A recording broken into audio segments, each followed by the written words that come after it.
I definitely wanted to be able to blend in with the girls and just be a normal girl. Britney Spears has found herself at the heart of a battle for her own freedom. I would describe Britney Spears as a prisoner. Free Britney Spears now from her conservatorship! Free Britney! It's been, more than a decade at this point that she's been in a conservatorship, and she thinks, and her attorney thinks, that it's time for the court to review it, and the court will take a look at that. I think what just feels kind of safe to you and like how you feel personally. Some things are like probably, people have boundaries and where they want to take it and where they want to go with it. And I think, it's just about respecting those boundaries. And I think by 30 years old, you kind of have to know who you are.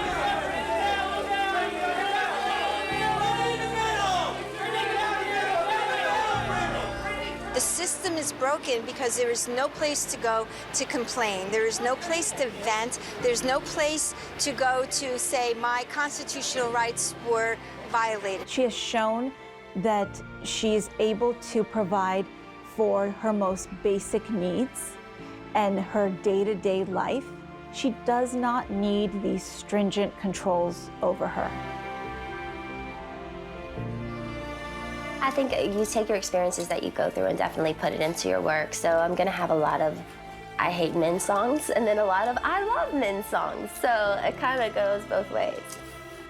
Well, I don't think it's the beginning of the end, but I certainly think it's the end of Jamie Spears. Britney Spears has all the money, she has all the fame, but she has none of the freedom.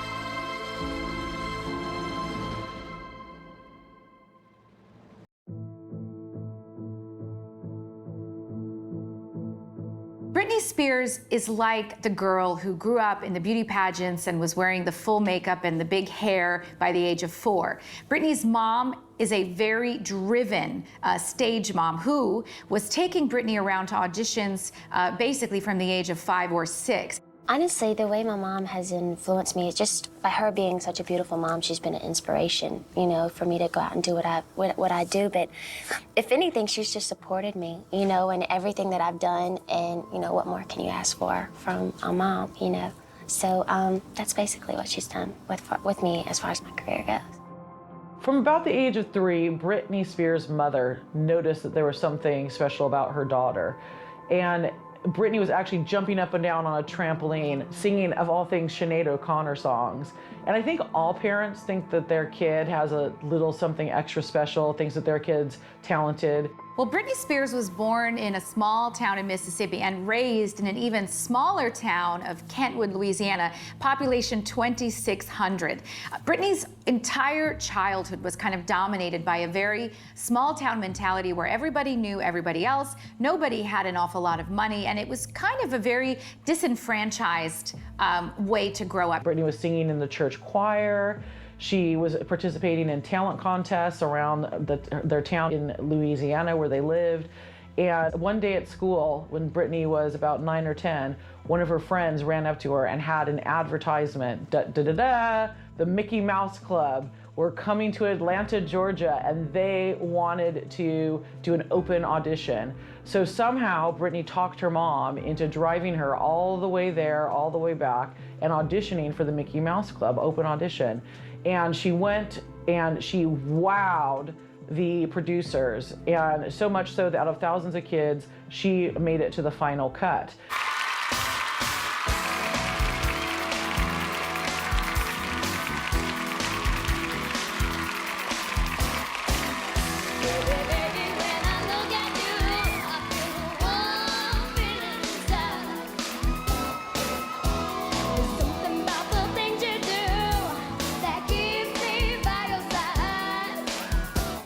That was like the super group cast of the Mickey Mouse Club. We have Christina Aguilera, we have Justin Timberlake, we have JC from NSYNC, who goes on to be in NSYNC as well. We have Ryan Gosling, who, though he's Canadian, they say he's an all-American kid. So it was this bumper crop of Mickey Mouse kids. So that was, again, she gets to have her moment of fame on that. It was the #1 show during that time slot on the Disney Channel. Britney and Justin Timberlake, her first very famous love of her life, met actually in the Mickey Mouse Club. They were both child performers, and Justin has a mom very similar to Britney's mom. Lynn, very kind of a pushy, stage-driven mom who Justin is absolutely very close with. They both came from small southern towns, and they had a lot in common in their background, in their skill set, and in their personality, and they were very good friends right from the beginning. You know, Britney and Justin often talked about how they grew up together. They really did. They shared a common background, and they shared a common spotlight, and what that's like, that unique feeling of being a child star. They both understood each other very well right from the beginning. They were the only two people that really understood what it was like to come up in that world of being a child performer. They literally had parallel lives, from being on Star Search to being on the Mickey Mouse Club. Their mothers were really good friends. So they'd had very, very, very similar experiences, and they connected in that way that was totally unique to anybody else. And then if you think about, as Britney is literally having this international career take off, so was Justin. In fact, Britney opened up for NSYNC. When Baby One More Time started to explode as a single, Jive thought to put her on tour. So she literally was there just as both acts were starting to get this global recognition. And there had been little articles written here and there about how when they were on the Mickey Mouse Club, her and Christina both thought Justin was hot. Or as I think Christina said at one point, that Justin had swagger even back in the Mickey Mouse days. So it's not really surprising that they were drawn to each other and they were attracted to each other. And in Justin, I think Britney was able to be her authentic self. She was actually able to be the girl from Louisiana. She didn't have to be that sexy, over-sexualized person. She could just be her natural personality. And I think he gave her a lot of confidence as well. One of the things that Britney has said before is that when she's on stage, she is one persona, and then when she's off stage, she's, a different person. She's very shy, supposedly. And I think Justin gave her the ability to switch off and just, have that duality in her life. Well, I feel like, I think this business is really hard to get into. I think you have to know the right people. It's really cutthroat. You have to be very determined and very focused and very disciplined, and know that there's going to be a lot of work ahead of you to, make it in this business. It's a lot of hard work. And, I think once you're cut out for that and you really understand what that means, I think then you can succeed. And do you think there's ever pressure from sort of people at the top to be really sexy in order to succeed? Overall, especially in Los Angeles, yeah, I do think that. I think there is a pressure for girls to have the right nose, the right body, the right, and it almost kind of becomes, you are your environment, and it almost becomes contagious when you get in an environment like that. You actually really do become that yourself. But so I think it's just important to keep cool people around you that keep you grounded.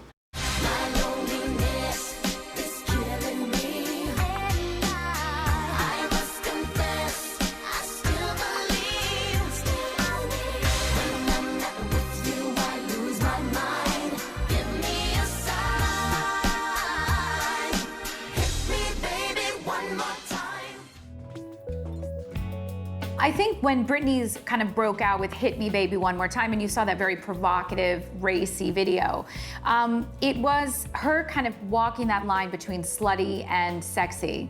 And, she was so young and she looked so innocent, and there was a sweetness to her in interviews that she was really forgiven. But at the same time, she managed to walk that delicate place between going too far and at the same time being sexy. She managed to do it okay at that point, and it was a huge success. Well, I was hoping and I was, dreaming that I would do really, really well. But when it first, when it debuted, at such high, number on the charts, I was really, really, overwhelmed. I was really excited, so. her sexuality is used as both a marketing tool and a weapon against Britney. So as soon as she hits with her first record, she starts being grilled about everything, like, have you had breast implants? Have you had sex with anyone? Are you a virgin? Are you still a good Christian? And over and over and over again, like, no matter what she wears, it's either she's not covering up enough, or she's too revealing, or she's being a bad role model for girls. And especially in the Baby One More Time video, that kind of is the beginning catalyst of this. She's being told, oh, you're a Lolita figure, you're setting a bad example for girls. And what's really important to look at is, I think that's the adult viewpoint looking at it. I don't know if a 12 or a 13-year-old girl is going to look at that and go, ooh, that's sexy. I think a kid's probably going to look at that and go, that's powerful. Here's this girl slamming the locker. Here's a girl doing backflips. Looking at it as an adult, you are putting those things onto it. It's not necessarily a kid thinking that. And it's the parents and it's the adults that are making it into something that I think it's not. And yet Britney is the one that's having to pay the price. She's the one that people are constantly putting under the pressure. And it's really, really, really horrifying to look back on that. You have her sitting with talk show hosts that are 50, 60 years old asking about her breasts. She's 19 years old. You have her at a press conference in front of hundreds of reporters asking about her virginity, if she still has it. And you just think about how many male performers at the same exact time, are they asking them about their virginity? Are they asking them if they've had any work done? No, they aren't. And to be fair, they're probably not asking that many other female performers. It's just Britney, all this pressure is on. And you think about her as an example, she is a performer. She is an artist. Why is it that she has to be necessarily a role model for anything? I think in some ways, she's a role model for you can be strong and you can be sexy, which is a good role model for kids in a lot of ways. So it's horribly sad, especially when you watch all these things together and you read it in hindsight. It's terrifying.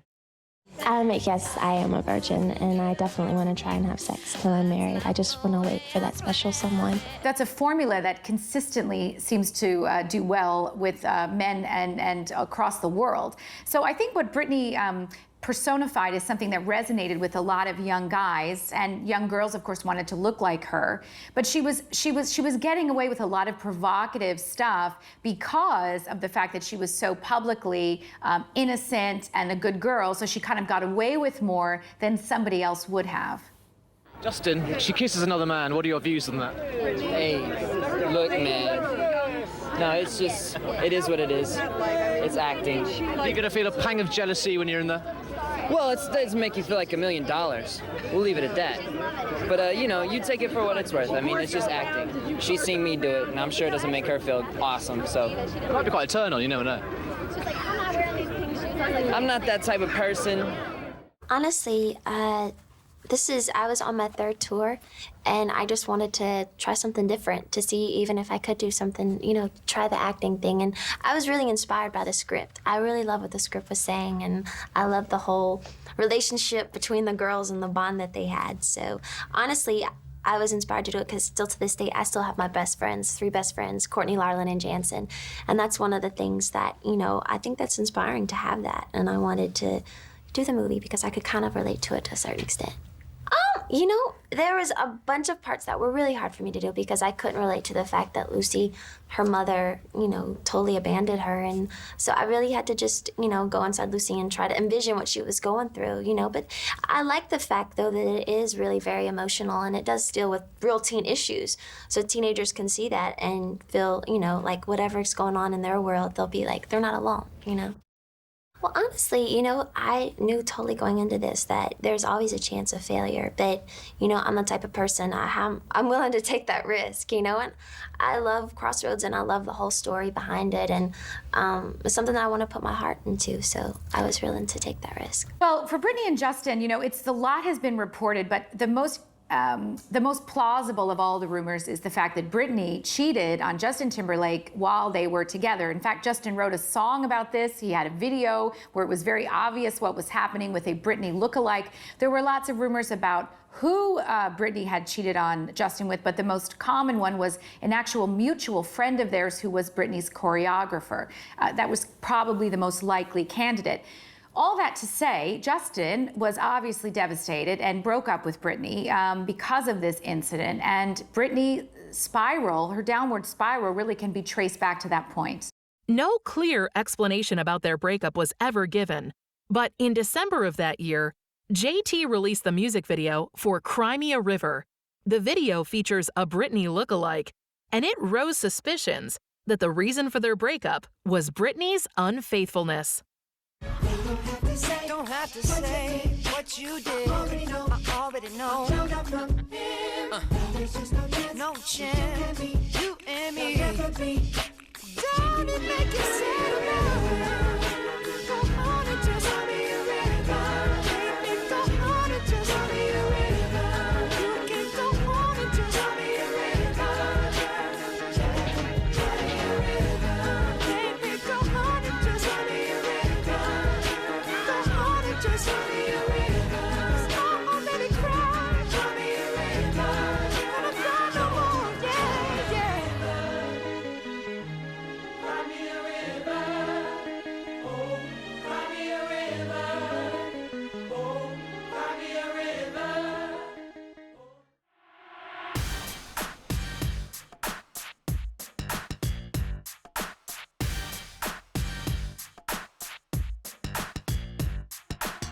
In response to that song, Britney wrote the ballad Every Time, which became one of the big hits of her next album. During the opening of the 2003 MTV VMAs, Britney performed Like a Virgin alongside Madonna and Christina Aguilera.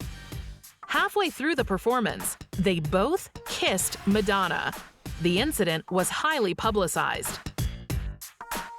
There's no question in my mind whatsoever that Madonna used Britney at the MTV Awards for publicity for herself. You know, Madonna was the one singing, Britney was there to support her, and by kissing her in such a lingering fashion, I think at that point both women were trying to get in the headlines.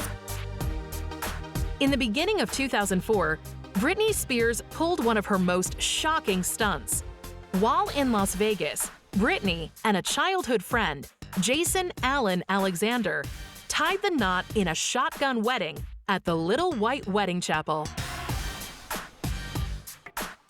The wedding made headlines all over the globe, causing a media frenzy like no other. The wedding was annulled within 55 hours, and the news continued for weeks after. But that wasn't the only wedding Britney would see in 2004. Only a few months later, Britney became engaged to one of her own backup dancers, Kevin Federline. The romance received intense attention, and they got married that year. In October that year, Britney announced that she was going to take a break from her career to start a family. After that announcement, a few albums with greatest hits and remixes were released with some success.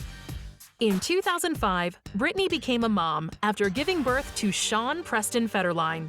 Well, Kevin Federline is like a lot of non-famous, non-successful people who end up with very, very famous rich women. You know, Kevin was Britney's employee. He was a backup dancer who she paid to be on stage with her. You see this happening a lot with very powerful, successful women who like to be in control, Madonna. But, you know, with Kevin Federline, I think for him it was like winning the lottery. You know, all of a sudden his boss, who's a superstar, kind of noticed him, took him to her bed, and all of a sudden he was promoted to boyfriend. So for him, I'm sure it was very heady. He went from flying in economy to flying on the private jet with Britney virtually overnight. What's significant to me about the Kevin and Britney relationship is how fast everything happened. You know, within weeks, she was talking about marriage. Within months, you know, she was proposing to him, saying, let's get married, before, you know, he actually officially proposed to her. There was a desperation about it. At the start of 2007, Britney Spears is literally the most searched for person on the internet, and arguably the most famous person in the world, probably the biggest celebrity. She is followed everywhere she goes by not one or two, but about a pack of 30 different photographers trying to get an elusive picture of her. It can be anything, her just going to get a coffee. Pictures are selling for $2 million a piece. So literally a picture of Britney Spears can change somebody's life. She has absolutely zero privacy whatsoever. And the pressure of having to support all of these people, not just the photographers, obviously, but the whole enterprise of Britney, is really starting to get to her in so many ways. She's not trusting anyone. She feels like, you know, even her family at this point are not people that she can turn to, friends. She feels like people have just stabbed her in the back, and it just is too much for her in a lot of ways. Well, for those of us who followed the day-to-day of Britney Spears, it wasn't a total shock that when she had what seemed to be some kind of psychotic break and shaved her head, because we had seen before then a lot of very provocative behavior, very erratic behavior, going into stores in LA, taking off all her clothes outside of the dressing room, walking around naked. There were all these rumors and reports coming back. So when she ultimately did something so crazy, it seemed, I don't think we were entirely shocked, but for a star of Britney's caliber to shave her head in such a way, and then we saw those pictures of her, you know, brandishing like an umbrella, like a weapon, you know, at someone's car. She looks absolutely bonkers in the eyes. Yeah, it was a shock. You didn't expect that. I think a lot of people were worried for Britney's life at that point, because it seemed to be that something was going on psychologically that people weren't really sure she was going to come back from.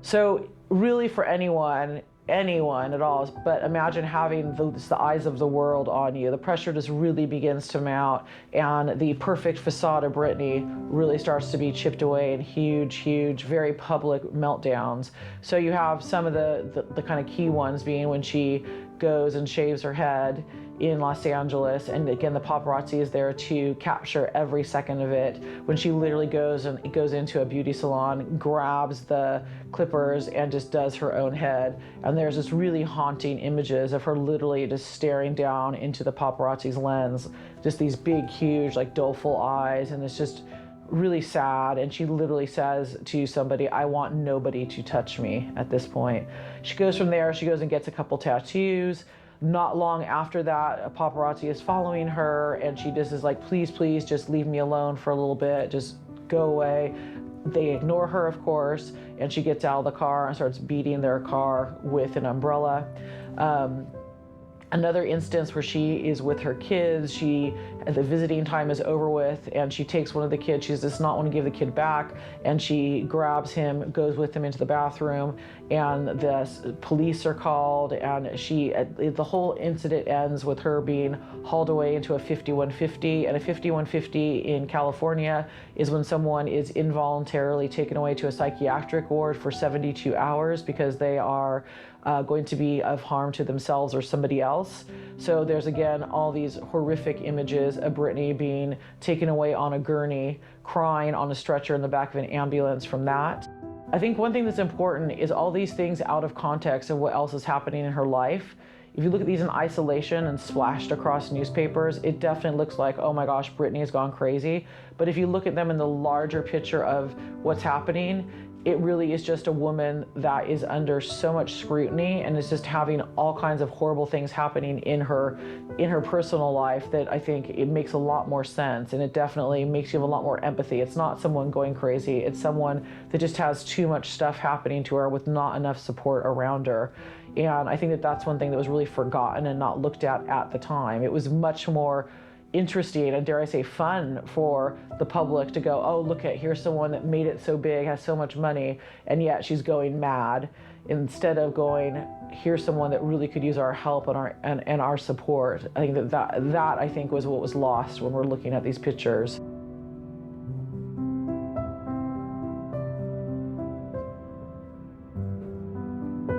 at the point where Britney has her final breakdown and gets her second 5150 and is taken away to the psychiatric ward, I would say it is fair to say the only person that really seemed to understand what was going on is a little gay teenager named Chris Crocker, who made the Leave Britney Alone video, which he got ridiculed incessantly for, but he literally is probably the only person that seemed to get what was happening with Britney, what was happening with her losing her kids, what was happening with her losing her privacy. He was the only person that really seemed cognitive of the seriousness of the situation. Her song is called Give Me More for a reason, because all you people want is more, more, more, more, more. Leave her alone. At that point, her parents, who had been concerned but really unable to do very much, it seemed, went to the courts and demanded and asked for the fact that they could kind of care for her. And the court at that time decided that, in fact, Britney's father could be her conservator, which is something that you would do to a child or to someone who's not able to manage their own affairs personally or in terms of the money that she had. And the courts doing that would only have been done if it was a very serious situation.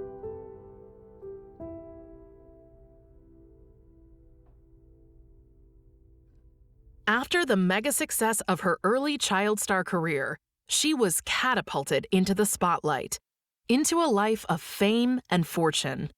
But with fame comes pressure and scrutiny, the hounding paparazzi, and a series of turbulent events in her personal life led to her now infamous mental health breakdown of the late 2000s. But despite rehab, support, and a revitalized career, Britney's fortune and freedom is almost entirely out of her hands due to a strict conservatorship upheld by the courts and controlled by her father.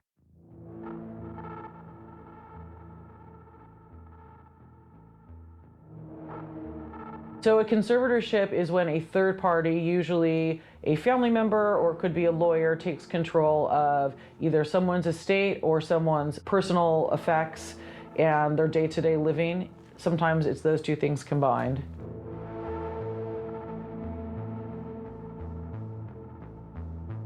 So at the very beginning of the conservatorship, there's always a leaked call from somewhere, okay? So there was a leaked call of Britney speaking to her lawyer, talking about the conservatorship, and she was saying how she just wanted to be able to drive her car and do certain freedoms, and the conservatorship was not allowing her to do that. And this got to the ears of a guy named Jordan Miller. Jordan Miller had a website called Breathe Heavy, which was a Britney Spears fan appreciation site. And he saw this, and something about the conservatorship, even though it was very early days in it was 2008-ish, did not sit right with him at all. He was just kind of like, that does not sound cool, something does not seem right about this. And he was the first person to actually don the phrase, Free Britney. And that's really the very, very beginning of this. And so the first years of the Britney Spears conservatorship, everybody was just like, look how great Britney's doing. She's putting out these records, and then she gets the Vegas residency. So Britney is this massive brand. She's doing all this stuff while she's in the conservatorship. So people are just like, this conservatorship has been brilliant for Britney. But there's a small part of the Britney fan base that is just like, some things are just don't seem right about it. And Jordan was part of that. And I think these things really started coming to a head, though, when she canceled the Domination tour. And that was going to be the second residency that she was supposed to do in Vegas. I'm doing rehearsals every day from like 1 to 5, and then when I hang out, I watch great movies. I eat tons of popcorn with Parmesan cheese, and I love going to the spa at the Four Seasons. There is a God there. Yeah. Can you give us normal girls some tips on being so like wonderfully sexy and gorgeous? Oh, well, thank you. You're so sweet. I would say just do a lot of yoga. I'm really disciplined with, and I like kickboxing. It's fun. I like to punch. So. And when you're hitting the bag, is there anyone's face you've got in mind? Oh, a couple of people. Yeah. That helps the motivation. Yes.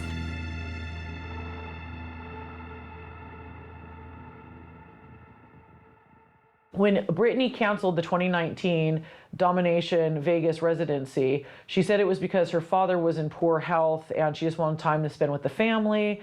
And then she pretty quickly checked herself into a mental health facility just to get some time off and to kind of recuperate and rejuvenate from spending all this time performing.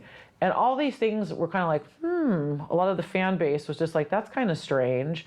And there was a particular podcast called Britney Graham, where two LA-based comedians, they would literally look at her Instagram and evaluate, like, what does it mean she's wearing a yellow shirt? What does it mean she's blinking her eyes? And somebody phoned in to the Britney Graham, an anonymous call, saying that he was part of Britney's legal team and saying that she was checked into the mental institute against her will, that she was being medicated against her will. He made all these crazy allegations. He wouldn't say who he was. He couldn't identify himself. But this was a major thing. And so there was an emergency podcast by the Britney Graham girls, and that spurred them into action. And that was really the very, very first time that people were outside the courthouse when there was a trial about Britney's conservatorship, and that's when the activism really kicked in. What do we want? Free Britney! When do we want it? Now! What do we want? Free Britney! When do we want it? Now! Hey, hey!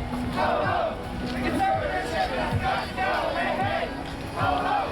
The conservatorship has got to go! So I believe the conservatorship is an egregious limitation of Britney's civil liberties. I think it's a human rights issue. I do feel that strongly.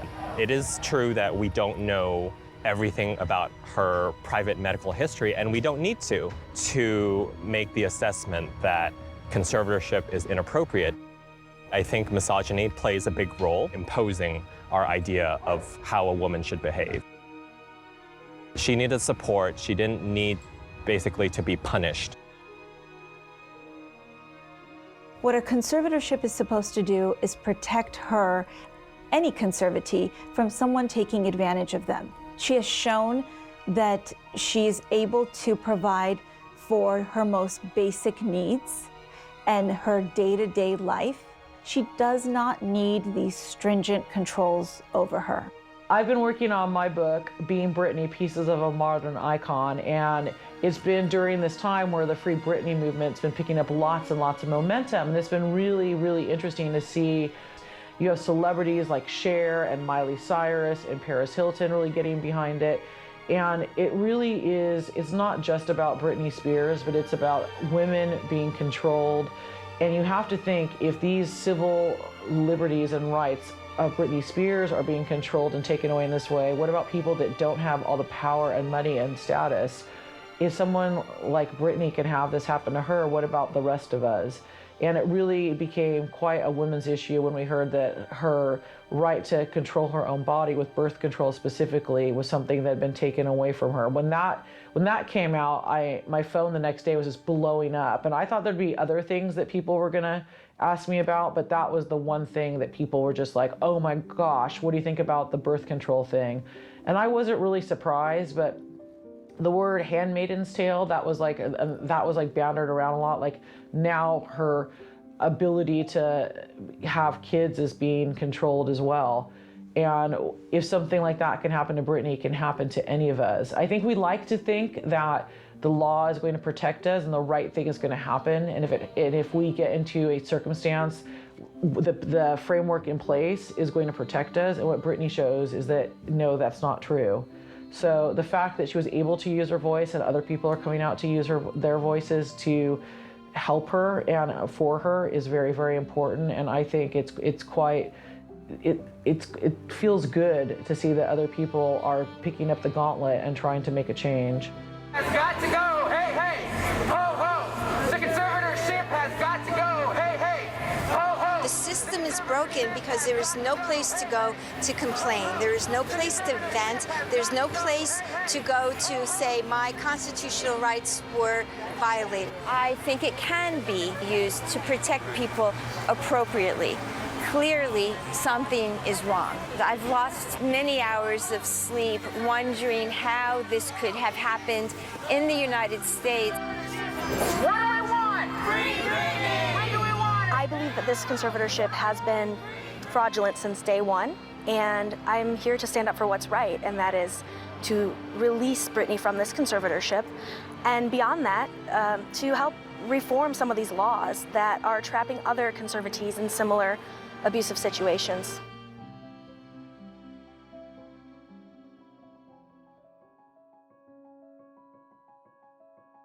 So today in court, we heard that Britney Spears wants to address the court, wants to talk to the judge. That is amazing because for so long, even after this movement started, so many people are speaking for Britney Spears, but we never heard directly from her. You know, one of the things that we've been raising awareness about is that her court-appointed attorney, who she didn't choose, has been submitting statements to the court on her behalf, but we never heard from her directly. So finally, we're going to hear from her, and hopefully justice will be served.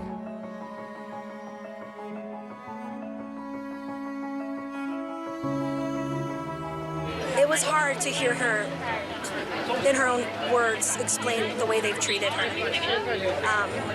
You know, some of the worst abuses that we were afraid of, you know, just being forced to work and being threatened that she can't see her children or her boyfriend if she doesn't do what they say, and locking her up against her will, and all of those things, you know. We knew that was true, but to hear Britney say it herself, it wasn't easy. Well, I don't think it's the beginning of the end, but I certainly think it's the end of Jamie Spears as far as his role goes in this conservatorship. It's pretty clear that she has expressed that he is doing more harm than good, and we know that we don't need him anymore because we have professionals involved who are dealing with her day in, day out. It's been, you know, more than a decade at this point that she's been in a conservatorship, and I think she thinks, and her attorney thinks, that it's time for the court to review it, and the court will take a look at that. So on June 23rd, 2021, Britney was able to give a statement in court. So when she did give this testimony, it was a really, really crucial moment because it allowed us to look in and see what she was thinking. And again, in this whole context of ideas that are coming from sources and someone close to the Spears family, we actually hear Britney's voice for the first time.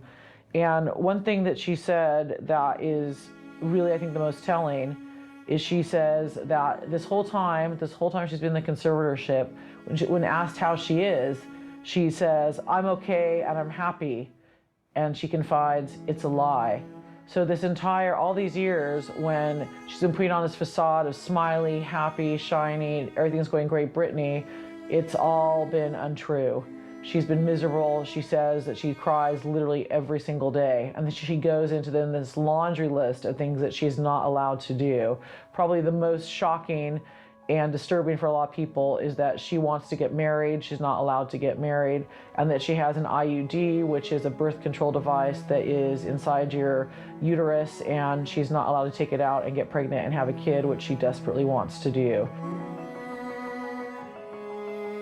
What started as Jamie Spears being the head of the conservatorship has turned into a bit of a tumultuous mess because you have management coming in, thinking it may not be the best situation for them, lawyers, you have huge investment groups, and I think a lot of people are having second thoughts about if they even want to be involved with the conservatorship of Britney Spears because of all of the public scrutiny, because of the Free Britney movement.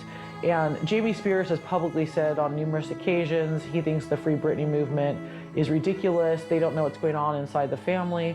But I think especially after Britney's public statement that some of the real stakeholders that have been involved or were thinking about being involved or may have considered getting involved may think that it's not the place for them. So things are up in the air, and it's a movable feast of who's going to be involved in it moving forward.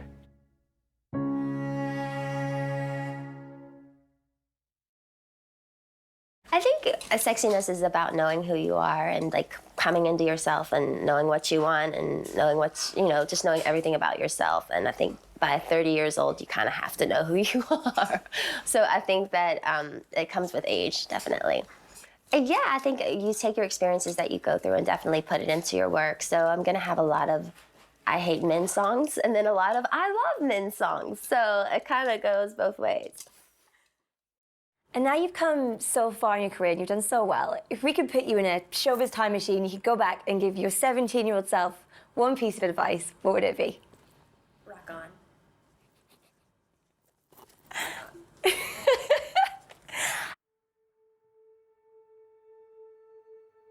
The seemingly unending conservatorship gave rise to the hashtag Free Britney movement.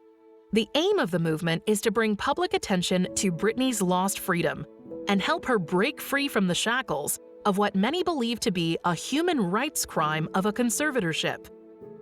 Now in legal limbo and awaiting the next effort to reinstate her own freedom, we can look back at the illustrious and complicated life and career of the Princess of Pop in a hope to better understand how things led up to this. The eternal all-American girl, she was one of the top breakout stars in the 90s. Her rise to stardom was of epic proportions. With the mega hit albums Hit Me Baby One More Time and Oops, I Did It Again, she established herself as pop royalty. For years, she fed the scandal-hungry media, and her very loyal fans watched as the Princess of Pop went into meltdown. I would say that it's very difficult to see what is truly and who is Britney Spears.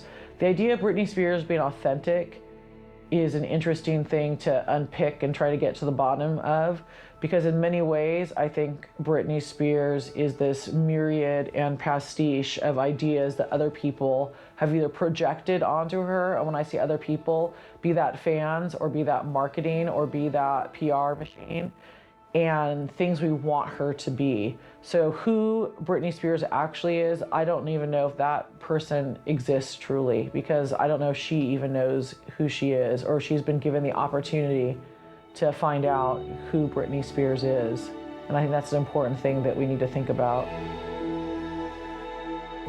But despite all of her struggles and very public pitfalls, she fought her way back into superstardom.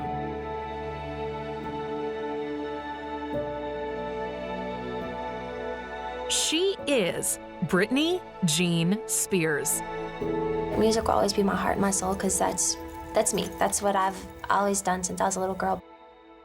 You know, for me, it was just really about, you know, making sure that girls out there, the general public, you knew that if they do have those issues, that as long as you have your girlfriend you can go to and talk to about it, that's what matters, you know? And it's about friendship, so. Britney Spears, once the untouchable Princess of Pop, has found herself at the heart of a battle for her own freedom.